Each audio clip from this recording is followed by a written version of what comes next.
राजस्थान का एकीकरण बहुत अच्छा टॉपिक आप लोगों के लिए, ठीक है, वेरी गुड। 5 जुलाई 1947 को गठित रियासती विभाग के संदर्भ में निम्नलिखित कथनों पर आप लोगों को विचार करना है। कब? 5 जुलाई 1947 को गठित रियासती विभाग के संदर्भ में आप लोगों को निम्नलिखित कथनों पर विचार करना है। जरा देखिए, इसका मुख्य कार्य देशी रियासतों को भारतीय संघ में शामिल होने के लिए तैयार करना था। सरदार वल्लभ भाई पटेल को इसका अध्यक्ष बनाया गया और वीपी मेनन को इसका विभागीय सचिव नियुक्त किया गया। देखो, दो तीन बातें मैं आप लोगों से क्लियर करूंगा कि राजस्थान का जो एकीकरण का जो कार्य दिया गया था, क्या कहा मैंने? राजस्थान का एकीकरण, राजस्थान का एकीकरण का जो कार्य दिया गया है, एकीकरण का कार्य, वो एकीकरण का कार्य गृह विभाग को दिया था। एक सवाल आप लोगों के लिए उठता है कि सर आखिरकार सरदार वल्लभ भाई पटेल इसके अध्यक्ष क्यों थे और वीपी मेनन को ये सचिव क्यों चुना गया? तो आप लोग बहुत अच्छा क्वेश्चन कहेंगे आप लोग कि सर गृह विभाग के जो मंत्री थे वो मंत्री सरदार वल्लभ भाई पटेल थे। मंत्री कौन थे बेटा? सरदार वल्लभ भाई पटेल। तो सरदार वल्लभ भाई पटेल है, ये मंत्री हैं, सरदार वल्लभ भाई पटेल मंत्री हैं और इसके सचिव हैं वीपी मेनन, क्योंकि हर विभाग का आपने देखा होगा एक मंत्री होता है और एक उसका सचिव भी होता है। तो आप लोग कहेंगे कि सर सरदार वल्लभ भाई पटेल को अध्यक्ष इसलिए बनाया गया क्योंकि ये इस विभाग के मंत्री थे और वीपी मेनन को सचिव इसलिए बनाया गया क्योंकि ये इस विभाग के सचिव थे। और आपको यह भी मालूम होगा कि रियासती विभाग, यानी आप लोगों के क्लियर कर दूं, भारतीय स्वतंत्रता अधिनियम 1947 की जो धारा 8 है बहुत गंभीर है। उन्होंने कहा कि जो देशी रियासतें हैं, भारतीय स्वतंत्रता अधिनियम 1947 यानी भारतीय स्वतंत्रता अधिनियम 1947 की धारा 8, धारा कौन सी है? धारा नंबर 8। भारतीय स्वतंत्रता अधिनियम 1947 धारा 8 ने यह कहा था कि जो रियासतें हैं वो रियासतें अपने आप में स्वतंत्र हैं। वो चाहे तो भारत में शामिल हुए, वो चाहे तो पाकिस्तान में शामिल हुए, वो चाहे तो अपना स्वतंत्र अस्तित्व बनाए रख सकते हैं। ये धारा 8 नंबर देशी रियासतों को स्वतंत्रता प्रदान करती है कि आप लोग कहीं भी शामिल हो सकते हैं। लेकिन रियासती विभाग ने घोषणा की कि ऐसा नहीं है। रियासती विभाग ने कहा कि ऐसा नहीं है, ऐसा नहीं है। रियासती विभाग कह रहा है कि ऐसा नहीं है। तो फिर कैसा है? तो इन्होंने कहा कि वही रियासतें अपना स्वतंत्र निर्णय लेने में सक्षम है जिनकी आबादी है, जिनकी जो आबादी है वो आबादी 10 लाख है। आबादी कितनी है? 10 लाख। तो जिनकी जो आबादी है वो आबादी कितनी है? 10 लाख है। आबादी 10 लाख है और आप लोगों को 10 लाख की जनसंख्या हो और दूसरा 1 करोड़ रुपए की वार्षिक आमदनी हो, 1 करोड़ रुपए की वार्षिक आमदनी हो, वही रियासतें हैं वो अपना स्वतंत्र अस्तित्व बनाए सकती हैं।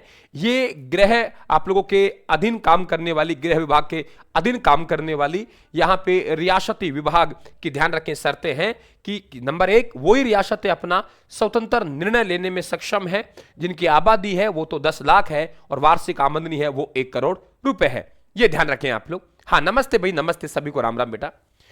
भारतीय संघ के, क्या कहा मैंने? भारतीय संघ के विलय पत्र पर हस्ताक्षर करने वाले राजस्थान के प्रथम और अंतिम शासक क्रम से कौन थे?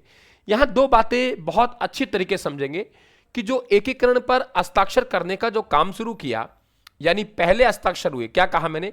प्रथम हस्ताक्षर। जो प्रथम हस्ताक्षर हुए वो और आप लोगों के अंतिम हस्ताक्षर, प्रथम हस्ताक्षर और अंतिम हस्ताक्षर। प्रथम जो हस्ताक्षर हुए, क्या कहा मैंने? प्रथम हस्ताक्षर हुए, ध्यान रखें आप लोग, वो हुए थे 7 अगस्त को। कितने अगस्त को? 7 अगस्त 1947 को प्रथम हस्ताक्षर हुए और अंतिम हस्ताक्षर हुए 14 अगस्त को। कितने अगस्त बेटा? 14 अगस्त 1947 को। तो पहला हस्ताक्षर किसने किया? पहला हस्ताक्षर किसने किया? तो आप लोगों के प्रथम हस्ताक्षर बीकानेर के महाराजा शार्दुल सिंह ने किया और अंतिम हस्ताक्षर है वो धौलपुर के राजा उदय भान सिंह द्वारा किया गया। ये आप लोग ध्यान रखेंगे। और यहां मैं आप लोगों से एक निवेदन और करूंगा कि उस समय जो राजा द्वारा जो राशि जमा करवाई गई थी उसे एक नाम दिया गया पोते बाकी। क्या नाम दिया गया? पोते बाकी। यानी यहां पे एक राशि जमा करवाई गई जिसे नाम दिया पोते बाकी। क्या नाम दिया बेटा? पोते बाकी। यानी और सबसे ज्यादा यानी सर्वाधिक पोते बाकी जमा करवाई, ये अच्छा क्वेश्चन बनेगा। सर्वाधिक वो बीकानेर के महाराजा शार्दुल सिंह द्वारा 4,87,00,000 रुपए, 4,87,00,000 रुपए, यानी वो रियासत जिसने सबसे ज्यादा पोते बाकी जमा करवाई वो थे बीकानेर के महाराजा शार्दुल सिंह। हाँ बिल्कुल बिल्कुल, बीकानेर के महाराजा शार्दुल सिंह द्वारा पोते बाकी जमा करवाई। और एक कथन और ध्यान रखें आप लोग, महाराजा उदयभान सिंह का, वेरी इंपॉर्टेंट, ये कहेंगे कि मेरे इन हस्ताक्षरों के साथ आपके और हमारे पूर्वजों के मध्य सैकड़ों वर्ष पहले जो संधिया हुई उनका आज खात्मा हो गया। ये कह रहे हैं आपके और हमारे पूर्वज हैं, उनके मध्य सैकड़ों वर्ष पूर्व पहले जो संधिया हुई उनका खात्मा हो गया। ये कथन किसका है? धौलपुर के महाराजा उदयभान सिंह का। रट लेना, फिर बोल रहा हूं, ये कह रहे हैं भाई चंद्रवीर सिंह का सभी जानते हैं कि मैं मेरे मृत्यु प्रमाण पत्र पर हस्ताक्षर कर रहा हूं, लेकिन यहां पे कथन किसका है? महाराजा उदयभान सिंह। और महाराजा उदयभान सिंह कहां के हैं? धौलपुर के। इस बात को ध्यान रखें।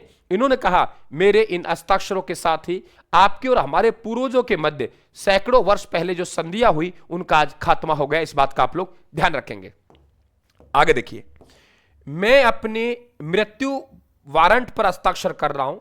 एकीकरण पत्र पर हस्ताक्षर करते समय यह कथन किसका है? आप लोगों को बहुत अच्छी तरीके से बताना है। मैं मेरे डेथ वारंट पर हस्ताक्षर कर रहा हूं, महारावल चंद्रवीर सिंह जो कि बांसवाड़ा का है, उनका कथन है। मैं यहां मेरी तरफ से एक तथ्य और जोड़ूंगा, क्योंकि जोधपुर के राजा जो हनुमंत सिंह है, ये मोहम्मद अली जिन्ना, कौन है? मोहम्मद अली जिन्ना, मोहम्मद अली जिन्ना, मोहम्मद अली जिन्ना। और भोपाल नवाब है जिनका नाम है हमीदुल्ला खां, मोहम्मद अली जिन्ना। और भोपाल के नवाब है भोपाल नवाब, भोपाल नवाब। तो भोपाल नवाब है, उनका नाम है हमीदुल्ला खां। भोपाल नवाब, भोपाल नवाब का नाम है हमीदुल्ला खां। क्या नाम है? हमीदुल्ला खां। ये कहां के नवाब है? ये भोपाल के नवाब है। इनके बहकाव मां के जोधपुर में जो राजा है हनुमंत सिंह, वो कहां शामिल होना चाह रहा था, ये ध्यान रखें आप लोग। हाँ, थैंक यू। एक भाई कह रहे हैं कि आपकी ऑब्जेक्टिव बुक बहुत अच्छी है। बिल्कुल, आप लोगों का धन्यवाद। मैं सभी भाई बहनों से कहूंगा कि बिल्कुल किताबें पहुंचने लग गई है, आप निश्चित तौर से किताब ले लीजिए। तो ये भोपाल नवाब, अब आपसे ये तो मालूम है कि मोहम्मद अली जिन्ना और भोपाल नवाब के बहकाव में आकर ये काम कर रहा है, लेकिन इंपॉर्टेंट ये है कि भोपाल के नवाब कौन थे? तो भोपाल के नवाब हमीदुल्ला खां थे। भोपाल के नवाब का नाम क्या है? हमीदुल्ला खां। भोपाल के नवाब का नाम हमीदुल्ला खां है। अगला क्वेश्चन, हमें सुम्मिलित कीजिए और एकीकरण के चरण और प्रधानमंत्री। यानी यहां पे एक तरफ देखेंगे तो हमारे पास एकीकरण का चरण है, एकीकरण का चरण है सूची फर्स्ट, और यहां पे एकीकरण का चरण आप लोगों के सेकंड नंबर में है प्रधानमंत्री, कि कौन से चरण के प्रधानमंत्री किसे बनाए गए। सबसे पहले बात करेंगे मत्स्य संघ। तो देखो, मत्स्य संघ के जो प्रधानमंत्री है वो किसे चुना गया? शोभाराम कुमावत को। ठीक है। पूर्व राजस्थान संघ यानी द्वितीय चरण के गोकुललाल असावा। संयुक्त राजस्थान यानी तृतीय चरण वो है माणिक्यलाल वर्मा। और वृहत राजस्थान चौथा चरण हीरालाल शास्त्री। तो आका ए में 4 आएगा, ए में 4, बी में 3, सी में 2 और आप लोगों के डी में 1 बनेगा। आंसर ये बनेगा। मैं यहां एक चीज और रखना चाहूंगा आपके समक्ष, बेहतरीन चीज है कि मत्स्य संघ का उद्घाटन जो हुआ 17 मार्च को हुआ। सवाल अच्छा है। यानी मत्स्य संघ का उद्घाटन, मत्स्य संघ का उद्घाटन हुआ, वो उद्घाटन कब हुआ? 17 मार्च को हुआ। 17 मार्च आप लोगों के 1948 को इसका उद्घाटन हुआ, नो डाउट। फिर आप लोग कहेंगे सर 18 मार्च हम क्यों पढ़ते हैं? 18 मार्च क्यों पढ़ते हैं? जब 18 मार्च इसलिए पढ़ते हैं कि इन्होंने जो कार्य शुरू किया, यानी कार्य प्रारंभ किया, यहां पे प्रशासनिक कार्य जो प्रारंभ किया वो किया था 18 मार्च को, इसलिए हम इसका गठन 18 मार्च को ही मानते हैं। जोधपुर के महाराजा बृजेंद्र सिंह के भाई का नाम जरूर ध्यान रखें, क्योंकि जब ऐतिहासिक कथनों की बात करेगा तो ऐसा सवाल आप लोगों से पूछा जाएगा। 18 मार्च। हाँ, बेटा फिर देखिए, मैं रेखा जी आपसे निवेदन करूंगा, आप लोगों के एक भाई कह रहे हैं पारिक कौशिक साहब, पारिक कौशिक साहब आपसे निवेदन करूं कि बेटा उद्घाटन नो डाउट उद्घाटन 17 मार्च को ही हुआ है, लेकिन इसने जो कार्य प्रारंभ किया वो कार्य कब किया? 18 मार्च को प्रारंभ किया, इसलिए इसकी 18 ध्यान रखें आप लोग। ठीक है, आगे चले, आगे बात करते हैं। इसके बाद वेरी इंपॉर्टेंट हमारे पास में कि यहां पे जो भरतपुर के राजा है बृजेंद्र सिंह, भरतपुर के राजा जिनका नाम है बृजेंद्र सिंह, भरतपुर के राजा, और भरतपुर के राजा का नाम है बृजेंद्र सिंह। भरतपुर के राजा बृजेंद्र सिंह। भरतपुर के राजा बृजेंद्र सिंह है, इनके भाई का नाम है मान सिंह। इनके भाई का नाम क्या है? मान सिंह। इनका भाई है मान सिंह। तो भरतपुर के राजा बृजेंद्र सिंह के भाई मान सिंह ने वहां एक विरोधी तरीके से एक भाषण दिया था। एक कथन इनका है, जाट झंडा खतरे में है, क्योंकि जाटों की रियासत थी। तो इनके द्वारा जो नारा लगाया गया ये बड़ा इंपॉर्टेंट है। क्या कहा गया? जाट झंडा खतरे में है। जाट झंडा खतरे में है। जाट झंडा खतरे में। तो जाट झंडा खतरे में है, यह नारा भरतपुर के राजा बृजेंद्र सिंह के भाई मान सिंह द्वारा दिया गया। बड़ा इंपॉर्टेंट क्वेश्चन है। तब आप लोगों से इस प्रकार के क्वेश्चन पूछे जाएंगे तो बड़ा इंपॉर्टेंट रहेगा कि जाट झंडा खतरे में है, ये नारा किसने दिया? तो हम लोग कहेंगे भरतपुर के राजा बृजेंद्र सिंह के भाई मान सिंह है, उनके द्वारा यह नारा दिया गया था। Very important. आगे देखिए, वृहत राजस्थान यानी 30 मार्च 1949। सवाल सुनिए, क्या कहा मैंने? वृहत राजस्थान यानी 30 मार्च 1949 के निर्माण के समय पी सत्यनारायण राव समिति की सिफारिश पर विभिन्न विभागों का आवंटन किया गया था। इनमें से एक गलत युग्म कौन सा है, आप लोगों को बताना है। बताइए, इनमें से आप लोगों का एक गलत युग्म है और उस गलत युग्म का आप लोगों को पहचानना है। क्या आंसर देंगे आप लोग? आने दीजिए, बताइए। हां, कोटा। बिल्कुल बिल्कुल सही कह रहे हैं।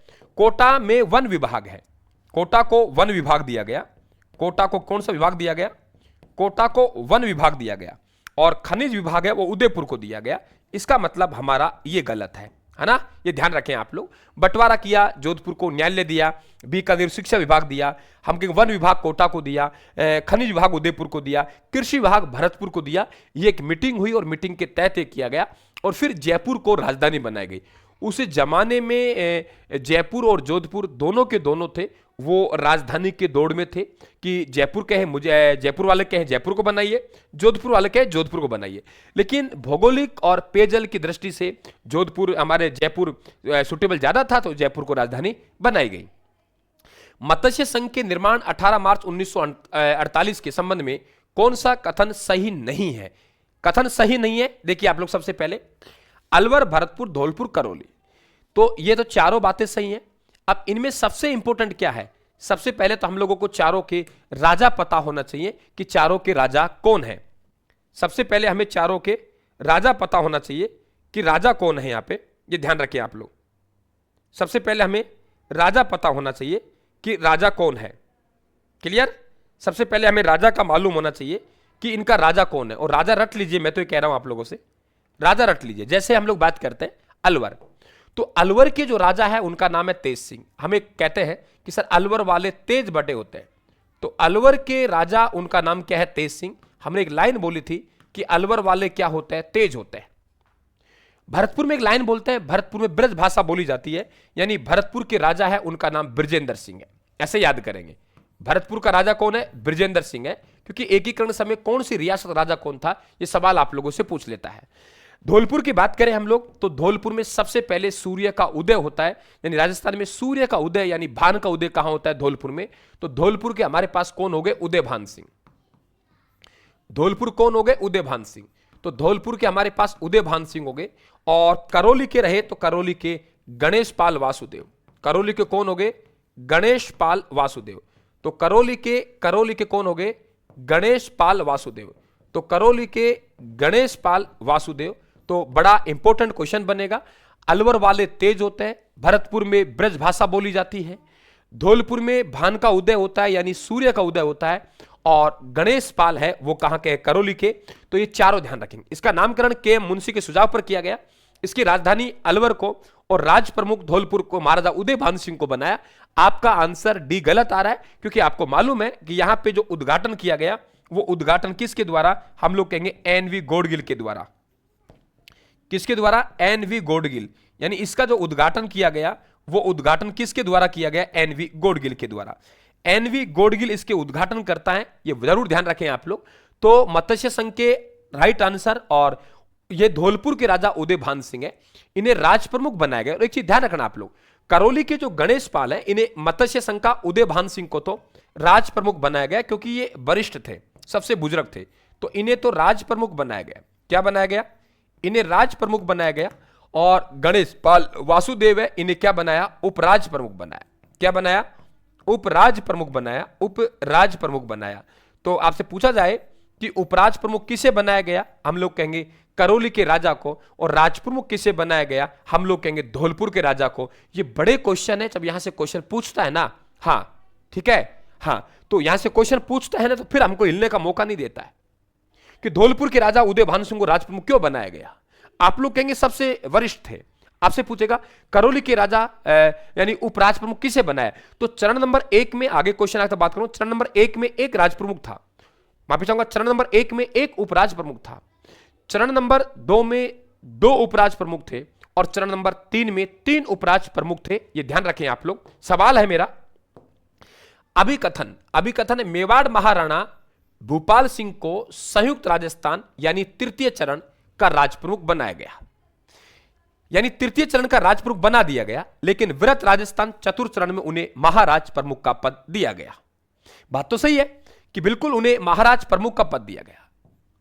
और वृहत राजस्थान के गठन के समय जयपुर महाराजा मानसिंह द्वितीय को राजप्रमुख बनाया जाना तय हुआ था, लेकिन मेवाड़ की ऐतिहासिक प्रतिष्ठा को देखते हुए महाराणा के लिए महाराज प्रमुख का विशेष पद सर्जित किया गया। आपको मालूम होना चाहिए कि राजस्थान में जो महाराज प्रमुख का जो पद दिया गया है, वो महाराज प्रमुख का पद केवल धौलपुर के राजा, माफी चाहूंगा, आपके मेवाड़ के महाराणा भूपाल सिंह के लिए बनाया गया। यानी बात सही है, ये सही कह रहा है कि पहले इन्हें राज प्रमुख बनाया गया, फिर आगे इन्हें महाराज प्रमुख बनाया गया। और इसलिए महाराज प्रमुख बनाया गया क्योंकि चौथे चरण में राजा मानसिंह द्वितीय को राजा मानसिंह द्वितीय को राज प्रमुख बनाया, तो फिर मेवाड़ की प्रतिष्ठा को ध्यान में रखते हुए एक बड़ा पद देना था, तो फिर यहां पे महाराज प्रमुख का पद दिया। ये भी आप लोग ध्यान रखेंगे। नेक्स्ट क्वेश्चन हमारे पास ये रहा, जोधपुर के महाराजा हनुमंत सिंह पाकिस्तान में मिलने के इच्छुक थे। सवाल सुनिए आराम से। जोधपुर के महाराजा हनुमंत सिंह, जोधपुर के महाराजा हनुमंत सिंह है, पाकिस्तान में मिलने के इच्छुक थे, और उन्हें भारतीय संघ में विलय के लिए मनाने में किसकी भूमिका निर्णायक रही। तो आपको दो बातें बड़ा इंपॉर्टेंट, क्योंकि भोपाल नवाब और मोहम्मद अली जिन्ना के बहकाव में आके ये कहां जाना चाह रहा था बेटा, आप लोगों के कहां जाना चाह रहा, पाकिस्तान में जा रहा था। तो यहां पे वेरी इंपॉर्टेंट, यानी मोहम्मद अली जिन्ना, कौन बेटा? मोहम्मद अली जिन्ना। तो एक तो मोहम्मद अली जिन्ना के बहकाव में, मोहम्मद अली जिन्ना के बहकाव में, और फिर एक भोपाल नवाब। मैं बार बार रिपीट कर रहा हूं कि आप लोगों को भोपाल नवाब का आपको मालूम होना चाहिए, हाँ, कि भोपाल नवाब कौन थे। तो वेरी इंपॉर्टेंट, आप कहेंगे भोपाल नवाब। एक फैक्ट और दूंगा, भोपाल नवाब जिनका नाम था हमीदुल्ला खां, भोपाल नवाब जिनका नाम क्या था बेटा? हमीदुल्ला खां। भोपाल नवाब जिनका नाम है हमीदुल्ला खां है, ये ध्यान रखें आप लोग। तो भोपाल नवाब हमीदुल्ला खां, ये इनके बहकाव मारा था। तो यहां पे माउंट बेटन और बीपी मेनन के प्रयास से इनका यहां विलय हुआ, और एक पेन पिस्तल रखते थे। तो बताते हैं इन्होंने पेन पिस्तल है उसे वीपी मेनन के कन्फर्टी में लगा दिया था, माउंट बेटन के, और फिर ये पेन पिस्तल आज यह भी नहीं, बताते हैं कि अंग्रेज अपने साथ ले गए थे। तो पेन पिस्तल से हस्ताक्षर करने वाली कहानी आएगी, वो जोधपुर के महाराजा हनुमंत सिंह की आएगी। इस बात को आप लोग ध्यान रखेंगे। आगे देखिए, आपके बचकाने व्यवहार, क्वेश्चन अच्छा है आपके सामने। आपके बचकाने व्यवहार क्या कहा है? आपके बचकाने व्यवहार वह गीदड़ धमकियों से कुछ होने वाला नहीं है।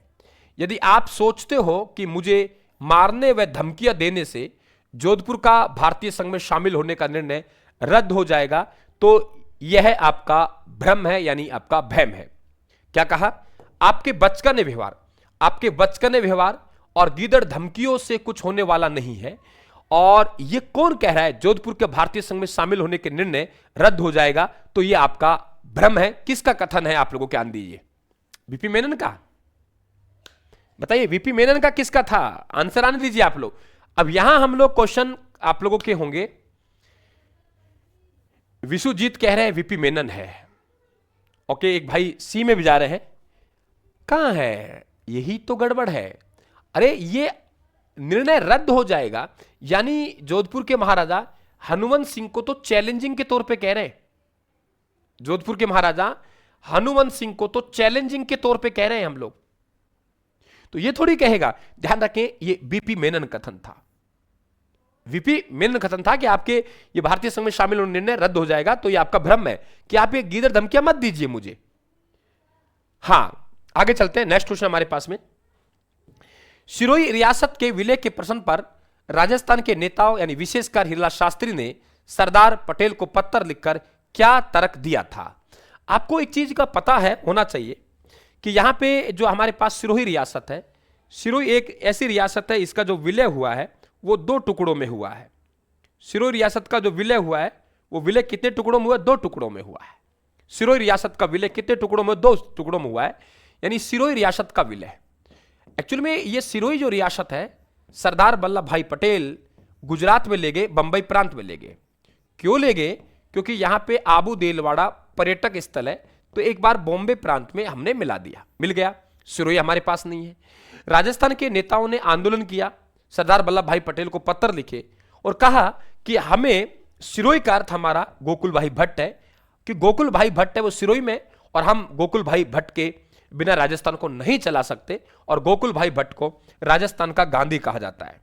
राजस्थान का गांधी, तो राजस्थान का गांधी जो कहा जाता है, राजस्थान का गांधी, तो राजस्थान का गांधी गोकुल भाई भट्ट को कहा जाता है। राजस्थान का गांधी किसे कहा जाता है? गोकुल भाई भट्ट को कहा जाता है। Very important. तो फिर होता क्या है, सरदार वल्लभ भाई पटेल ने कहा कि तुम्हें गोकुल भाई भट्ट चाहिए, ले जाइए। एक्चुअल में गोकुल भाई भट्ट का जो गांव आता है वो आथल गांव में आता है, और आथल गांव पता है कि आबू देलवाड़ा में नहीं है, दूर है। तो आथल गांव सहित संपूर्ण राजस्थान, आथल गांव सहित संपूर्ण राजस्थान है, ये दे दिया। यानी आबू संपूर्ण राजस्थान, संपूर्ण सिरोही आबू देलवाड़ा को छोड़कर, क्योंकि पर्यटन जो स्थल है वो आबू देलवाड़ा है, तो हम लोग कहेंगे आबू देलवाड़ा को छोड़कर संपूर्ण जो सिरोही दी गई थी वो कब दी गई थी? आप कहेंगे 26 जनवरी का समय था। 26 जनवरी 1950 को आबू देलवाड़ा को छोड़कर संपूर्ण सिरोही दे दी गई थी। फिर आबू देलवाड़ा बाद में मिला है, आबू देलवाड़ा है वो मिला है 1 नवंबर 1956 को। 1 नवंबर 1956, तो 1 नवंबर 1956 है, ये आबू देलवाड़ा है, यहां विलय हुआ है। तो आपसे कई बार पूछा जाए कि सिरोही रियासत है, सिरोही रियासत का विलय कितने चरणों में हुआ? आप लोग कहेंगे सर 2 चरणों में हुआ। हमारे पास आबू देलवाड़ा छोड़कर संपूर्ण जो सिरोही है, संपूर्ण सिरोही का विलय हुआ वो 26 जनवरी 1950 को, और आबू देलवाड़ा जो बच गया था वो आबू देलवाड़ा का विलय हुआ 1 नवंबर 1956 में। तो हमने मांग की थी कि हमें गोकुल भाई भट्ट चाहिए, और गोकुल भाई भट्ट के बहाने से हमें सिरोही चाहिए था। सरदार वल्लभ भाई पटेल चालाकी खेल गए, क्योंकि हाथल गांव आबू देलवाड़ा छोड़कर सिरोही में आता था। इस बात को आप लोग ध्यान रखेंगे। नेक्स्ट क्वेश्चन हमारे पास ये रहा, मत्स्य संघ का प्रशासन चलाने के लिए गठित मंत्रिमंडल में निम्नलिखित में से कौन शामिल नहीं था? बहुत अच्छी तरीके से आप लोगों को सवाल देना है कि इनमें से कौन शामिल नहीं था। मंत्रिमंडल जो कि आप लोगों से मत्स्य संघ के मंत्रिमंडल की बात की गई है, मत्स्य संघ के मंत्रिमंडल है, उनमें कौन शामिल नहीं था, इस बात को ध्यान रखें। मेरे हिसाब से ये क्वेश्चन को आप क्वेश्चन देख के इस बात को समझ गए होंगे कि यहां क्या आएगा। मास्टर भोलेनाथ अलवर से है, इनके द्वारा एक आंदोलन चलाया गया था। कभी आपको याद आए कि गैर जिम्मेदार मिनिस्टरों कुर्सी छोड़ो, गैर जिम्मेदार मिनिस्टरों, क्या कहा? गैर जिम्मेदार मिनिस्टरों कुर्सी छोड़ो, गैर जिम्मेदार मिनिस्टरों कुर्सी छोड़ो। तो गैर जिम्मेदार मिनिस्टरों कुर्सी छोड़ो, क्या हो गया इसमें यार? गैर जिम्मेदार मिनिस्टरों कुर्सी छोड़ो, गैर जिम्मेदार मिनिस्टरों कुर्सी छोड़ो। कभी पूछा जाए आप लोगों से गैर जिम्मेदार मिनिस्टरों कुर्सी छोड़ो, तो गैर जिम्मेदार मिनिस्टरों कुर्सी छोड़ो नामक जो नारा दिया था या आंदोलन चलाया था वो मास्टर भोलेनाथ के द्वारा ही चलाया गया। यहां मेरे हिसाब से आपको कोई दिक्कत नहीं है, आराम से आप लोग डी आएंगे, क्योंकि मत्स्य संघ में हमारे पास जो रियासतें थी वो ए थी, बी थी, सी थी, डी थी। यानी अलवर थी, भरतपुर थी, करौली था, धौलपुर था। और अलवर वाले तेज होते हैं, हालांकि हम तेज नहीं है, फिर मैंने आपको तरीका बताया कि अलवर के राजा कौन है, तेज सिंह। अलवर के राजा तेज सिंह, भरतपुर के राजा बृजेंद्र सिंह, करौली के राजा गणेश पाल वासुदेव, और धौलपुर में सूर्य का सबसे पहले उदय होता है, तो धौलपुर के राजा उदयभान सिंह थे। सूर्य, समझ गए आप लोग? तो ये मालूम होना चाहिए आप लोगों को। जयपुर यहां नहीं है, तो जयपुर क्वेश्चन में दे रखा है, तो इसका मतलब वो हमारा साधारण क्वेश्चन बन गया। अगर समझने वाला विद्यार्थी समझ जाएगा। अगला क्वेश्चन, राजस्थान के एकीकरण के किस चरण में, क्या कहा है? राजस्थान के एकीकरण के किस चरण में राजधानी जयपुर को बनाया गया और उच्च न्यायालय जोधपुर स्थापित किया गया? आपको मैंने एक समिति बताई थी, और वो समिति पी सत्यनारायण समिति है। कौन सी बेटा? पी सत्यनारायण समिति। और पी सत्यनारायण समिति की सिफारिश पर यह निर्णय लिए जा रहे हैं, पी सत्यनारायण समिति। और यहां पे हमारे पास एकीकरण का जो चौथा चरण होगा, उस दिन ये काम होंगे। और एकीकरण का चौथा चरण हमारा, जिसे वृहत राजस्थान कहते हैं, ये आप लोगों के, थैंक यू, आप, धन्यवाद आपका चौधरी साहब, कि ये आप लोगों के वेरी इंपॉर्टेंट एक सवाल बनता है। हालांकि यहां पे हमारे पास चतुर्थ चरण बनेगा। ये बना था 30 मार्च को, 30 मार्च 1949। 30 मार्च जो 1949 का समय है, ये दिन था वो चैत्र, कौन सा बेटा? चैत्र शुक्ला प्रतिपदा का था। चैत्र शुक्ला प्रतिपदा को आपको मालूम है कि प्रतिवर्ष हम लोग राजस्थान दिवस जो मनाते आ रहे हैं, वो 30 मार्च को मनाते आ रहे हैं। प्रतिवर्ष राजस्थान दिवस कब मनाते आ रहे हैं? 30 मार्च को मनाते आ रहे हैं। लेकिन आपने देखा होगा 2026 में जो राजस्थान दिवस मनाया गया, वो राजस्थान दिवस कब मनाया गया? वो राजस्थान दिवस चैत्र शुक्ला प्रतिपदा को मनाया गया। यानी अब 30 मार्च नहीं रहा है। क्यों रहा है? क्योंकि इस दिन राजस्थान का जो आप लोगों का ये चरण का जो उद्घाटन हुआ व्रत राजस्थान का, वो 30 मार्च तिथि जरूर थी, लेकिन हिंदी महीनों के अकॉर्डिंग वो तिथि थी हमारे पास में चैत्र शुक्ला प्रतिपदा। चैत्र शुक्ला प्रतिपदा, तो चैत्र शुक्ला प्रतिपदा, चैत्र शुक्ला प्रतिपदा 2000, ध्यान रखें आप लोग, यहां पे चैत्र शुक्ला प्रतिपदा को ये मनाया गया। इसके बाद इसलिए हमने आपकी बार बिल्कुल 19 मार्च को आया। अब आगे कभी भी आपका माना जाएगा तो ध्यान रखें, हिंदी महीनों के अकॉर्डिंग जो चैत्र शुक्ला हमारे पास प्रतिपदा आएगी, चैत्र शुक्ला प्रतिपदा तब भी हमारे पास आएगी। चैत्र शुक्ला प्रतिपदा तब भी हमारे पास आएगी। चैत्र शुक्ला प्रतिपदा तब भी हमारे पास आएगी, उसी दिन राजस्थान दिवस मनाया जाएगा। इस बात को ध्यान रखें आप लोग। अजमेर मेरवाड़ा का राजस्थान में विलय किस तिथि को हुआ? आप लोग अपना आंसर दीजिए, मैं कुछ बातें, महत्वपूर्ण बातें बताता हूं। अजमेर मेरवाड़ा बेटा एक ये केंद्र शासित प्रदेश था। अजमेर मेरवाड़ा एक क्या था? केंद्र शासित प्रदेश था। अजमेर मेरवाड़ा एक केंद्र शासित प्रदेश था, और इसकी जो विधानसभा है उसे धारा सभा के नाम से जानते थे। यह सवाल बन सकता है, धारा सभा के नाम से इसकी विधानसभा थी। धारा सभा के नाम से, धारा सभा के नाम से क्या थी? इसकी विधानसभा थी। और इसकी विधानसभा में जो सदस्य थे वो 30 सदस्य थे। कितने सदस्य थे? 30 सदस्य। तो केंद्र शासित प्रदेश अजमेर मेरवाड़ा की विधानसभा को धारा सभा कहते थे। और धारा सभा है वो ध्यान रखें आप लोग, वो विधानसभा है उसको कहते। 30 सदस्यों पे यहां राजस्थान 1952 में जब चुनाव हुए थे, तो 1952 में चुनाव हुए, तो ध्यान रखें आप लोग, वो 2 विधानसभाओं के हुए। एक राजस्थान विधानसभा का हुआ, और एक ध्यान रखें आप लोग अजमेर मेरवाड़ा की विधानसभा का हुआ। अजमेर मेरवाड़ा की विधानसभा का। और यहां पे जो हम लोग कहते हैं एकमात्र अजमेर मेरवाड़ा के मुख्यमंत्री, एकमात्र मुख्यमंत्री, हमारे पहले समझ में नहीं आता था कि एकमात्र कैसा हुआ, लेकिन अब समझ में आया कि राजस्थान की विधानसभा अलग थी और अजमेर मेरवाड़ा की विधानसभा अलग थी। तो यहां पे एकमात्र मुख्यमंत्री है, वेरी इंपॉर्टेंट, उनका नाम है हरिभाव उपाध्याय। क्या नाम बेटा? हरिभाव उपाध्याय। ये राजस्थान आपके अजमेर मेरवाड़ा विधानसभा के एकमात्र मुख्यमंत्री। क्यों? क्योंकि फिर आपको मालूम है केंद्र शासित प्रदेश का दर्जा, वो दर्जा 1956 में समाप्त होगा, और समाप्त होकर इसे एक सामान्य जिला बनाया जाएगा। समाप्त हुआ और समाप्त होकर इसे एक सामान्य जिला बना दिया गया। और फिर हमारे यहां इसका जो विलय है, वो विलय 1 नवंबर 1956 को राजस्थान में हुआ। और राजस्थान के विधानसभा की सीटें 160 थी और 30 सीटें ये और मिल गई, तो कुल मिला के 1 नवंबर 1956 को हमारे जो विधानसभा है उसकी सीटों की संख्या 190 हो गई, पहले 160 थी। सवाल मेरा, राजस्थान की प्रथम विधानसभा राजस्थान की पहली विधानसभा राजस्थान की पहली विधानसभा उसमें सदस्य संख्या कितनी थी? तो राजस्थान की पहली विधानसभा में सदस्य संख्या 160 थी और अजमेर मेरवाड़ा की 30 थी। कुल मिला के 190 सीटें थी। इस बात को जरूर आप लोग ध्यान रखेंगे। तो अजमेर मेरवाड़ा को राजस्थान में विलय किस तिथि को हुआ? आप लोग कहेंगे वेरी इंपॉर्टेंट, अजमेर मेरवाड़ा पूछा 1 नवंबर 1956 को। आज का राजस्थान हमारे आधुनिक राजस्थान बन के आया, ये आया, और 1 नवंबर को हम लोग राजस्थान स्थापना दिवस बनाते हैं, क्योंकि हमारा जो घर बन के हुआ 3,42,239 वर्ग किमी, ये यहां बना। अगला क्वेश्चन 1948 में, सवाल देखिए आप लोग, 1948 में गठित संयुक्त राजस्थान यानी तृतीय चरण का उद्घाटन किसने किया?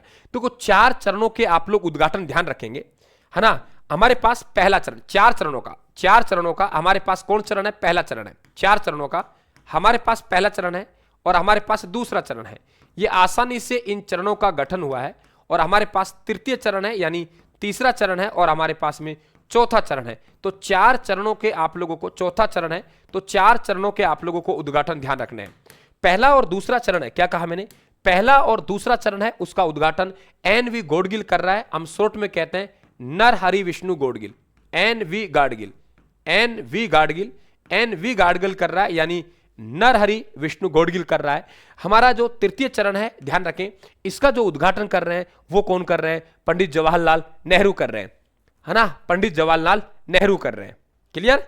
पंडित जवाहरलाल नेहरू कर रहे हैं। बेटा बुक है, देखो मैं फिर आपसे निवेदन कर रहा हूं कि आपको हर जगह लगभग अवेलेबल होगी। किसी भाई बहन को किसी दुकान पे नहीं मिल रही है, कोई बात नहीं, आपको ऑनलाइन ऑप्शन आपके पास है, यहां से आप ऑर्डर कर लीजिए, 3 या 4 दिन में आपके पास पहुंच जाएंगी, है ना। आप लोग यहीं से स्टोर का बटन दिखाई दे रहा होगा आप लोगों को, यहां से आप लोग ऑर्डर कर सकते हैं। मान लो कहीं नहीं मिली, कोई बात नहीं है बेटा, आप लोग के पास तो ऑप्शन है ना मंगवाने का, आप मंगवा लीजिए, कोई दिक्कत नहीं है, और आपके पास 3 से 4 दिन में आपके घर पहुंच जाएगी। अब बताओ इससे ज्यादा क्या दिक्कत है आप लोगों को? भाई जिसको पढ़ना है और बच्चे ने तो मंगवाइए, वो मंगवा लीजिए बेटा। अब बताओ इसके लिए मैं क्या करूं? समझ गए ना? अब आप लोगों को यही देखना है बेटा। तो तीसरे के हमारे पास आ रहे हैं, वो ध्यान रखें आप लोग, पंडित जवाहरलाल नेहरू। पंडित जवाहरलाल नेहरू। तो पंडित जवाहरलाल नेहरू है, वो तीसरे चरण का उद्घाटन करने के लिए आ रहे हैं, और चौथा चरण का उद्घाटन किया वो सरदार वल्लभ भाई पटेल ने। तो चौथे चरण का जो उद्घाटन किया वो सरदार वल्लभ भाई पटेल ने किया। तो पहला चरण, दूसरा चरण, तीसरा चरण और चौथा चरण, चारों के चारों बड़ा इंपॉर्टेंट है। तो हमसे पूछा है यहां पे तृतीय चरण, तो तृतीय चरण का उद्घाटन कौन कर रहे हैं? पंडित जवाहरलाल नेहरू। तो एन.वी. गौड़गिल पूरा नाम है उनका नरहरि विष्णु गौड़गिल। तो नरहरि विष्णु गौड़गिल के द्वारा, ये ध्यान रखें आप लोग, ये काम किया, है ना। दो, पहला और दूसरा, क्योंकि आसानी से बन गया था, तो बड़े लीडर की हमें आवश्यकता पड़ी नहीं। मत्स्य संघ के भविष्य को तय करने के लिए कि वह राजस्थान में मिले या उत्तर प्रदेश में, सवाल सुनिए आप लोग, सवाल सुनिए। मत्स्य संघ के भविष्य को तय करने के लिए कि वह राजस्थान में मिले या उत्तर प्रदेश में किस समिति का गठन किया गया था? सवाल बनता है यहां से, है ना, कि इसके लिए कौन सी समिति का गठन किया गया, ये आप लोगों को बताना है। यह आप लोगों को बताना है कि मत्स्य संघ के भविष्य को तय करने के लिए, मत्स्य संघ के भविष्य को तय करने के लिए कि वह राजस्थान में मिले या उत्तर प्रदेश में किस समिति का गठन किया गया था। तो हमारे पास पहला पॉइंट बनता है फजल अली समिति। नहीं, इसका गठन का संबंध है कि भाषाई आधार पर पुनर्गठन आयोग, यह है बेटा भाषाई आधार पर। कौन से आधार पर? भाषाई आधार पर, भाषाई आधार पर, भाषाई आधार पर पुनर्गठन आयोग है, भाषाई आधार पर पुनर्गठन आयोग है। हमारे पास शंकर देव समिति, बहुत अच्छा क्वेश्चन बनेगा, बिल्कुल शंकर देव समिति की सिफारिश पे काम किया गया। शंकर देव इस समिति के अध्यक्ष हैं और इस समिति के 2 सदस्य थे, प्रभुदयाल और आर.के. सिद्धवा। सीधा पूछता है निम्न में से कौन है जो शंकर देव राय कमेटी का सदस्य नहीं है? तो वेरी इंपॉर्टेंट, इस कमेटी का जो अध्यक्ष है, इस कमेटी का क्या है बेटा? अध्यक्ष है। तो कमेटी का जो अध्यक्ष है उनका नाम ध्यान रखें आप लोग, शंकर देव राय है, शंकर देव राव है, ये ध्यान रखें। और इस कमेटी के 2 सदस्य हैं, इस कमेटी के क्या है? 2 सदस्य हैं, उनका नाम है, एक का नाम है आर.के. सिद्धवा। क्या नाम बेटा? आर.के. सिद्धवा। एक का नाम है आर.के. सिद्धवा और दूसरे का नाम है प्रभु दयाल, आर के सिद्धवा और प्रभु दयाल। ये पूछ लेता है कि इस समिति में कौन शामिल था, कौन शामिल नहीं था। तो ध्यान रखें, शंकर देव समिति है, उसकी सिफारिश पर यह काम किया गया और शंकर देव समिति के अध्यक्ष थे वो शंकर देव है और सदस्य हैं यहां पे आर के सिद्धवा और प्रभु दयाल हैं। पी सत्यनारायण जो समिति है, कौन सी है? पी सत्यनारायण समिति। पी सत्यनारायण समिति है, पी सत्यनारायण समिति, पी सत्यनारायण समिति। तो यहां पे वेरी इंपॉर्टेंट, पी सत्यनारायण समिति। तो यहां पे अध्यक्ष है शंकर देव राय और सदस्य है आर के सिद्धवा, है ना, ये ध्यान रखिए, सदस्य आर के सिद्धवा। तो बिल्कुल आप लोगों को मालूम होना चाहिए। बताइए आप लोग क्या आंसर देंगे आप लोग? दोनों रट लीजिए, शंकर देव समिति, इसके सदस्य रट लीजिए आर के सिद्धवा। क्या कहा है मैंने? आर के सिद्धवा, आर के सिद्धवा ये शंकर देव राय कमेटी में सदस्य हैं ये। तो यहां पे शंकर देव राय हो गए, इसके बाद आर के सिद्धवा और प्रभु दयाल, वेरी इंपॉर्टेंट बनेगा, आर के सिद्धवा और प्रभु दयाल। तो यहां पे वेरी इंपॉर्टेंट बनेगा, इस बात को ध्यान रखें। और पी सत्यनारायण कमेटी की सिफारिश पर जयपुर को राजधानी बनाई।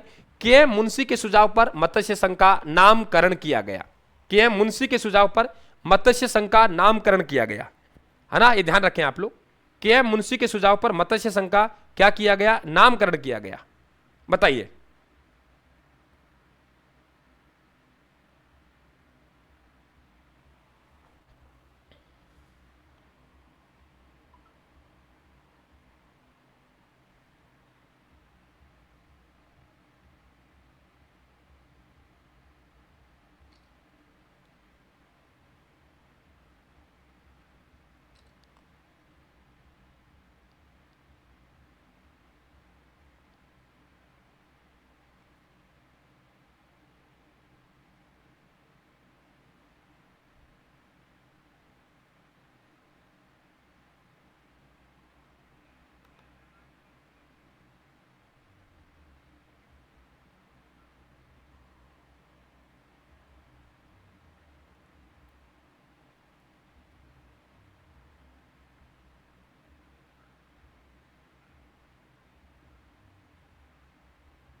क्लियर? तो हम बात करें किस रियासत के शासक, किस रियासत के शासक ने भारत विभाजन के लिए भारतीय नेताओं को खुले तौर पर जिम्मेदार ठहराया था और 15 अगस्त 1947 को स्वतंत्रता दिवस नहीं मनाया गया? आंसर दीजिए। वो कह रहे हैं कि किसे जिम्मेदार ठहराया गया, वो कह रहे हैं कि किसे जिम्मेदार ठहराया गया। आंसर आने दीजिए आप लोग, किसे जिम्मेदार ठहराया गया, किसे जिम्मेदार ठहराया गया? आंसर आने दीजिए आप लोग, क्या आंसर देंगे? और स्वतंत्रता दिवस नहीं बनाया। जोधपुर के राजा हनुमंत सिंह का अलग रोल है। जोधपुर के राजा हनुमंत सिंह है, वो कहां शामिल होना चाहते थे? पाकिस्तान में। जोधपुर के राजा हनुमंत सिंह है, वो कहां शामिल होना चाहते थे? पाकिस्तान में। अलवर के राजा तेज सिंह, भरतपुर के बृजेंद्र सिंह, तो भरतपुर के बृजेंद्र सिंह का कथन था। और आप ध्यान रखें, भरतपुर के राजा बृजेंद्र सिंह के भाई हैं मान सिंह। वो मान सिंह ने कहा कि जाट झंडा खतरे में है। कभी पूछा जाए आप लोगों से कि मान सिंह का कथन क्या है, तो आप लोग कह देंगे जाट झंडा खतरे में है। तो जाट झंडा खतरे का जो नारा लगाया वो किसके द्वारा लगाया गया? तो भरतपुर के राजा बृजेंद्र सिंह के भाई मान सिंह द्वारा यह नारा लगाया गया, है ना। बृजेंद्र सिंह के भाई राजा मान सिंह द्वारा नारा लगाया गया। वेरी इंपॉर्टेंट, ध्यान रखें इस बात को अच्छी तरीके से।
हाँ आ गया बेटा, आ गया। ठीक है, तो आप ध्यान रखें आप लोग। और मैं एक चीज और कहना चाहूंगा आप लोगों से कि अलवर के राजा तेज सिंह हो गए। आपसे पूछेगा कि महात्मा गांधी जी के हत्यारों को शरण देने पे, महात्मा गांधी जी के हत्यारों पे शरण देने के कारण किसे यहां पे आप लोग कहेंगे नजरबंद किया गया, तो यही है। अगला क्वेश्चन, स्वतंत्रता के समय राजस्थान की एकमात्र मुस्लिम रियासत कौन सी थी? सवाल सुनिए क्या कहा है। स्वतंत्रता के समय, स्वतंत्रता के समय राजस्थान की एकमात्र मुस्लिम रियासत कौन सी थी? झालावाड़, टोंक, अजमेर, नागौर। आप कहेंगे टोंक। और टोंक रियासत में एक चीज ध्यान रखेंगे, टोंक का जो विभाजन हुआ, क्या कहा मैंने? टोंक का जो विभाजन हुआ, टोंक का जो विभाजन हुआ, टोंक का विभाजन हुआ वो कहां से हुआ? जयपुर से हुआ। कहां से हुआ? जयपुर से हुआ। जयपुर के जो राजा थे उनका नाम था सवाई जगत सिंह द्वितीय। सवाई जगत सिंह द्वितीय है, सवाई जगत सिंह द्वितीय के समय जयपुर का विभाजन हुआ। जयपुर से टोंक रामपुरा को अलग किया गया। और ध्यान रखें यहां पे अमीर खां पिंडारी, क्या कहा मैंने? अमीर खां पिंडारी। तो अमीर खां पिंडारी है, वेरी इंपॉर्टेंट। अमीर खां पिंडारी, अमीर खां पिंडारी, क्या कहा मैंने? अमीर खां पिंडारी। अमीर खां पिंडारी को यहां का पहला नवाब बनाया गया। नवाब बनाया गया कि पहला नवाब किसे बनाया गया? तो आप लोग कह देंगे अमीर खां पिंडारी को बनाया गया। यह भी अपने आप में अच्छा क्वेश्चन है। और अमीर खां पिंडारी के ही वंशज हैं वजीर उद्दौला, इनके पुत्र थे, जो कि 1857 क्रांति के समय यहां के राजा थे। 1857 क्रांति के समय यहां के राजा थे। नेक्स्ट क्वेश्चन, सूची फर्स्ट को सूची सेकंड से आप लोगों को सम्मिलित करना है। एक तरफ सूची फर्स्ट में यहां पे आप लोगों को एकीकरण का चरण दे रखा है और सूची सेकंड में आप लोगों को उद्घाटन करता दे रखा है। आंसर आने दीजिए। थोड़ी देर पहले मैंने आप लोगों को बताया था, थोड़ी देर पहले मैंने आपको बताया था। आंसर आने दीजिए आप लोग।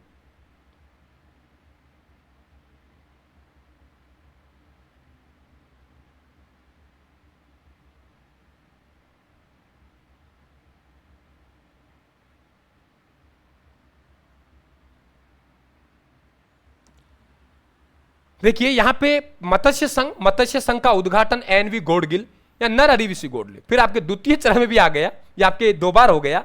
संयुक्त राजस्थान यानी तीसरे चरण का उद्घाटन जवाहरलाल नेहरू कह रहे, और चौथे नंबर के सरदार वल्लभ भाई पटेल कह रहे। ऑप्शन बैठेगा नहीं क्योंकि मैंने दो ऑप्शन डाल दिए, एनवी गौडगिल दो में डाल दिया, इसलिए आपका ऑप्शन नहीं बैठेगा। नेक्स्ट क्वेश्चन की बात करें, ये रहा। मेवाड़ उदयपुर रियासत के विलय के समय महाराणा भूपाल सिंह ने कौन सी शर्त रखी थी? सवाल सुनिए क्या कहा है। मेवाड़ उदयपुर रियासत के विलय के समय महाराणा भूपाल सिंह ने कौन सी शर्त रखी थी? नंबर एक, महाराणा को संयुक्त राजस्थान का वंशानुगत राजप्रमुख बनाया जाए। वंशानुगत राजप्रमुख बनाया है। 20 लाख रुपए की वार्षिक प्रीवियस पर्स दिया जाए और उदयपुर को राजधानी बनाया जाए। बिल्कुल शर्त रखी गई थी। तीनों सही हैं, लेकिन इस बात का मालूम होना चाहिए कि हमने इनकी शर्तों को माना। तो हमने कहा कि आप लोगों को वंशानुगत नहीं, कि आप मर गए तो आपका बेटा, इस तरीके से नहीं। ये ध्यान रखें आप लोग। यहां पे हम लोग कहेंगे वंशानुगत नहीं, वंशानुगत नहीं। यहां पे आप लोगों को आजीवन, क्या कहा? आजीवन राजप्रमुख बनाया जाएगा। आजीवन राजप्रमुख बनाया जाएगा और इनको बिल्कुल आजीवन राजप्रमुख बनाया गया। आगे चल के आपको मालूम होना चाहिए इन्हें आजीवन महाराज प्रमुख बनाया गया। महाराज प्रमुख का पद है इनके लिए सर्जित किया गया था। वेरी इंपॉर्टेंट, चौथे चरण में। कौन चरण बेटा? चौथा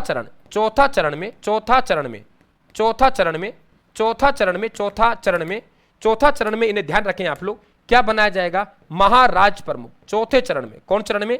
चौथे चरण में महाराज प्रमुख बनाया जाएगा। चौथे चरण में क्या बनाया जाएगा? महाराज प्रमुख। महाराज प्रमुख का पद इनके लिए ही बनाया गया था। इस बात को आप लोग ध्यान रखें, कई बार आप लोगों से पूछ लेता है। हालांकि 20 लाख रुपए दिए गए, इनको तरीके से दिया गया। कहा कि आप लोगों को 10 लाख रुपए है, वो तो देना ही देना है, लेकिन 5 लाख रुपए आपको भत्ते के रूप में दे रहे हैं। और 5 लाख रुपए वेरी इंपॉर्टेंट, वो आप लोग कैसे दे रहे हैं? हम लोग धार्मिक कार्यों के लिए दे रहे हैं। जाट झंडा खतरे में है का नारा किस रियासत के नेतृत्व में मत्स्य संघ के गठन के विरोध में दिया गया था? बताइए। मत्स्य संघ के गठन के विरोध में दिया गया था। मत्स्य संघ के गठन के विरोध में दिया गया था। तो आंसर आने दीजिए आप लोग। मत्स्य संघ के गठन के विरोध में दिया गया था। तो जाट झंडा खतरे में है का नारा किस रियासत, क्या कहा है? किस रियासत के नेतृत्व में मत्स्य संघ के दिया गया? तो आप लोग कहेंगे भरतपुर। बिल्कुल, भरतपुर के राजा है, उनका नाम बेटा बृजेंद्र सिंह है, रट लेना। भरतपुर के राजा बृजेंद्र सिंह, भरतपुर के राजा बृजेंद्र सिंह के भाई हैं, भरतपुर के राजा बृजेंद्र सिंह के भाई हैं और उनका नाम मान सिंह है। भरतपुर के राजा बृजेंद्र सिंह के भाई मान सिंह ने यह नारा दिया था। इस बात को ध्यान रखें कि भरतपुर जाट झंडा खतरे में, इस प्रकार क्वेश्चन पूछा जाए तो आप लोग कहेंगे कि यह नारा किस रियासत के ने मत्स्य संघ के गठन के विरोध में दिया था? आप लोग कहेंगे जाट झंडा खतरे में का नारा। वेरी इंपॉर्टेंट, जाट झंडा खतरे में है, जाट झंडा खतरे में है, इस बात को ध्यान रखें आप लोग। नेक्स्ट क्वेश्चन, अलवर रियासत के दीवान कौन थे जिन पर महात्मा गांधी की हत्या के षड्यंत्र में, सवाल सुनिए क्या कहा है, अलवर रियासत के दीवान कौन थे जिन पर महात्मा गांधी की हत्या के षड्यंत्र में शामिल होने के संदेह में नजरबंद किया गया था और अलवर का प्रशासन भारत सरकार ने अपने हाथों में ले लिया था? दीवान का पूछा है, दीवान का पूछा है यहां पे, वेरी इंपॉर्टेंट। दीवान का पूछा है कि अलवर रियासत के दीवान कौन थे, अलवर रियासत के दीवान कौन थे, और वेरी इंपॉर्टेंट उन्हें वहां के राजा तेज सिंह और उन पे आरोप लगाया कि आपने महात्मा गांधी जी के हत्यारों को शरण दी। तो वेरी इंपॉर्टेंट डॉक्टर NV खर्रे। एक यहां पे नाम आ रहा है जुगल किशोर चतुर्वेदी। मैं आप लोगों के लिए यहां दो शब्द आपके लिए लिखूंगा, जुगल किशोर चतुर्वेदी। तो बेटा ध्यान रखिए, जुगल किशोर जो चतुर्वेदी है, इन्हें पश्चिमी राजस्थान का नेहरू कहा जाता है। कभी पूछा जाए आप लोगों से, पश्चिमी राजस्थान का नेहरू, पश्चिमी राजस्थान का नेहरू, तो पश्चिमी राजस्थान का जो नेहरू है, कभी पूछा जाए तो पश्चिमी राजस्थान का नेहरू इन्हें कहा जाता है। कि किसे पश्चिमी राजस्थान का नेहरू कहा जाता है? तो आप लोग कहेंगे जुगल किशोर चतुर्वेदी। जुगल किशोर चतुर्वेदी को पश्चिमी राजस्थान का नेहरू कहा जाता है। इन्हीं के घर में आपने कभी नाम सुना हो तो बता दूं आप लोगों को, रमेश स्वामी का जन्म हुआ। रमेश स्वामी इसी परिवार से थे और रमेश स्वामी वो हैं जिन्होंने भरतपुर में बेगार विरोधी आंदोलन चलाया था। भरतपुर में कौन सा आंदोलन बेटा? भरतपुर में बेगार विरोधी आंदोलन चलाया था। तो भरतपुर में बेगार विरोधी जो आंदोलन चलाया वो रमेश स्वामी के नेतृत्व में चला था। और ध्यान रखें, ये जो रमेश स्वामी जी हैं, इन्हें बस के नीचे कुचलने से शहीद हुए थे। रमेश स्वामी किसके नीचे? बस के नीचे कुचलने से। रमेश स्वामी है, वेरी इंपॉर्टेंट, बस के नीचे, रमेश स्वामी है, बस के नीचे कुचलने से शहीद हुए थे, कुचलने से शहीद हुए थे, शहीद हुए थे। बस के नीचे कुचलने से जो शहीद हुए थे वो कौन हुए थे? रमेश स्वामी हुए थे। बस के नीचे कुचलने से जो शहीद हुए थे रमेश स्वामी। तो यहां पे वेरी इंपॉर्टेंट कि पश्चिमी राजस्थान का जवाहरलाल नेहरू किसे कहा जाता है? इसे ही कहा जाता है। अगला क्वेश्चन, वृहत राजस्थान चतुर्थ चरण के प्रधानमंत्री हीरालाल शास्त्री के मंत्रिमंडल में निम्नलिखित में से कौन शामिल नहीं था? चतुर्थ चरण प्रधानमंत्री के हीरालाल शास्त्री के मंत्रिमंडल में निम्नलिखित में से कौन शामिल नहीं था? आंसर आने दीजिए आप लोग, क्या आंसर देंगे? इनमें से कौन शामिल नहीं था? आप लोगों को आंसर देना है, बताइए। वृहत राजस्थान चतुर्थ चरण के प्रधानमंत्री हीरालाल शास्त्री के मंत्रिमंडल में निम्नलिखित में से कौन शामिल नहीं था? सी माणिक्यलाल वर्मा। तो बिल्कुल आप लोगों के यहां माणिक्यलाल वर्मा बनेगा। और फिर आज का लास्ट क्वेश्चन ले लेते हैं। आज की क्लास थोड़ी देरी से शुरू हुई थी बेटा, तो इसके लिए लास्ट क्वेश्चन मैं आप लोगों के लिए रख रहा हूं। आज देरी से आपके हुई, उसके लिए माफी चाहता हूं। आगे चलते हैं, किताब सब मंगवा लेना। लास्ट क्वेश्चन आपके सामने रख रहा हूं आज का। अभिकथन ए और कारण आर। अभिकथन ए कह रहा है 25 मार्च 1948 को गठित पूर्वी राजस्थान संघ द्वितीय चरण की राजधानी कोटा को बनाया गया। सवाल सुनिए क्या कहा है। 25 मार्च 1948 को गठित पूर्व राजस्थान संघ द्वितीय चरण की राजधानी कोटा को बनाई गई। बात सही है? यानी राजधानी कोटा को, इस संघ में शामिल 9 रियासतों में कोटा सबसे बड़ी रियासत थी, इसलिए कोटा महाराज भीम सिंह को राज प्रमुख और कोटा को राजधानी बनाया गया था, और कोटा को राजधानी बनाया गया था। आपको मालूम है कि यहां पे 9 रियासतें जिन्हें हम लोग बाबू की झाड़ू को परसाटो कहते हैं। बाबू की झाड़ू को, बाबू की झाड़ू को परसाटो कहते हैं। तो बाबू की झाड़ू को परसाटो किसे कहते हैं? 9 रियासतें, जो कि आप लोगों के एकीकरण का दूसरा चरण, जिसका गठन 25 मार्च 1948 को होगा, तो 25 मार्च 1948 को जो गठन होगा, क्या कहा मैंने, 25 मार्च 1948 को गठन होगा। ध्यान रखें वो रियासत है हमारी बाबू की झाड़ू को परसाटो। तो बाबू की झाड़ू को परसाटो, बा मतलब बांसवाड़ा, बू मतलब बूंदी, की मतलब किशनगढ़, झा मतलब झालावाड़, डू मतलब डूंगरपुर, को मतलब कोटा, प्रे मतलब प्रतापगढ़, शाह मतलब शाहपुरा और टोक। तो बाबू की झाड़ू को परसाटो, ये 9 रियासतें हैं, इनका विलय हुआ। और यहां बात सही है कि बिल्कुल कोटा के प्रयास से हुआ, कोटा को राजधानी बनाए। कैसा लगा आप लोगों को? सब भाई बहनों से निवेदन है मेरा, देखो बेटा किताब आपको हर जगह अवेलेबल है, फिर भी कहीं नहीं मिले कोई बात नहीं है, आप अपना यहीं से यूट्यूब पर स्टोर का बटन आ रहा है, आप लोग अपना ऑर्डर कर सकते हैं, या 94-688-40-200 पे व्हाट्सएप मैसेज कर सकते हैं। बेहतर क्वेश्चन है, आप देख लीजिए, इसमें आप लोगों को व्याख्या सहित क्वेश्चन दिए गए हैं। और आपको मैं बता दूं पीडीएफ, देखिए आप लोग यहां व्याख्या इसमें दी गई है, आपको व्याख्या मैंने क्वेश्चन के साथ अटैच कर दी गई है, क्योंकि कथन और कारण वाले क्वेश्चन है बेटा, उन्हें आप लोग बिना व्याख्या के नहीं पढ़ पाएंगे, बिना व्याख्या के नहीं पढ़ पाएंगे। देखिए कथन कारण, ये रहा है ना, आप लोगों के क्वेश्चन दिया और उसके साथ व्याख्या। तो ये बुक है आप लोगों के व्याख्या सहित है, इस बात को ध्यान रखें आप लोग, क्वेश्चनों के साथ बिल्कुल आपको व्याख्या दी गई है। तो मैं यहां पढ़ा रहा हूं और कंप्लीट अपने टारगेट रखा है कि इस पुस्तक को 75 या 80 दिन के आसपास हम कंप्लीट पुस्तक को पढ़ लेंगे। आर्ट एंड कल्चर मैंने करवा भी दी गई है आप लोगों को, इतिहास में एंट्री कर रहे हैं, हर दिन आगे बढ़ रहे हैं। जिस दिन मेरा अवकाश होगा, ड्यूटी नहीं जाऊंगा, उस दिन आप लोगों को मैराथन के रूप में आपको संडे को क्लास मिल रही है। तो बहुत जल्दी हम इस पुस्तक को पढ़ लेंगे, कहीं से भी आप इस पुस्तक को ले लीजिए, मिल जाएगी, नहीं तो यहीं से ऑनलाइन ऑर्डर करके आप लोग मंगवा लीजिए। ना केवल 2026 की बल्कि 2027 की भी आपकी पूर्ति करेगा। मैं नहीं चाहता 27 में एग्जाम दें आप लोग, लेकिन एक ही पुस्तक आपको पर्याप्त है। राजस्थान सामान्य ज्ञान के टोटल टॉपिक रखे गए, आप किसी भर्ती की तैयारी करें तो आपकी माला किसी भर्ती में एक टॉपिक है या नहीं है, तो उसे आप लोग छोड़ देना। तो थैंक यू, धन्यवाद आप सभी को, शुभ रात्रि मेरी तरफ से।